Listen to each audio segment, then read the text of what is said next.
If you're experiencing repeated payment declines on Yahoo Mail, it can be frustrating. Follow these steps to troubleshoot and resolve the issue. Step 1. Check payment information. Before filing a refund or dispute, use the s.com link in the description to open the refund dispute deadline calculator and confirm your deadline. Step 2. Review account status. Check if your Yahoo Mail account is in good standing. Sometimes, account issues or restrictions can lead to payment declines. Look for any notifications or alerts in your account settings. Step 3. Contact your bank. Reach out to your bank or card issuer to confirm that there are no issues with your account.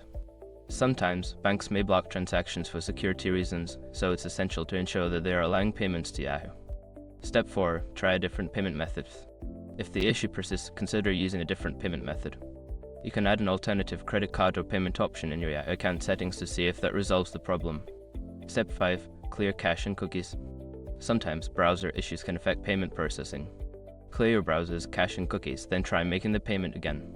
Alternatively, you can try using a different browser or device.